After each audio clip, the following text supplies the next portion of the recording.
Saat ini anak-anak cenderung lebih bersemangat menyanyikan lagu dewasa yang sering mereka lihat dan dengar di lingkungannya dibanding lagu jenis anak yang memang disesuaikan dengan umurnya. Parahnya lagi, dalam lagu anak-anak ada kalimat maupun gerakan yang dinilai tidak cocok untuk anak-anak dan justru ditiru. Menyikapi hal ini, salah satu pencipta lagu Bali, Ngakan Railanus, dalam lagu anak ada beberapa hal yang mesti diperhatikan, yakni liriknya mudah dan tatanan bahasanya beretika. Kemudian yang tidak kalah pentingnya, lagu ini memiliki pesan moral yang positif dan bukan sebatas lagu.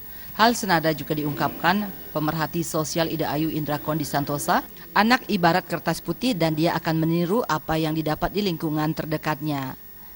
Karenanya, pencipta lagu hendaknya tidak hanya memperhatikan unsur komersil, namun juga pesan moral. Jenis lagunya, lagu-lagu yang tidak menonjol, tidak tentang masalah budaya lokal kita. Itu kelihatan lagu-lagu yang ciplakan, ada lagu-lagu yang terlalu bebas itu ya. Lagu memang sekarang tidak ada lagu anak-anak ya, karena kalau dulu kan kita masih ada lagu anak-anak.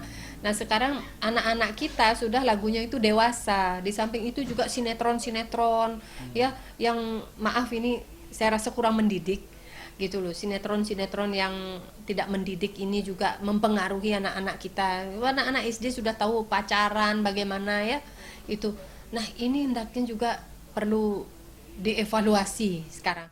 Selain penciptaan dan pembawaan lagu anak-anak yang beretika, yang tidak kalah pentingnya adalah pengenalan lagu daerah yang di dalamnya juga banyak mengandung pesan moral sebagai benteng generasi muda.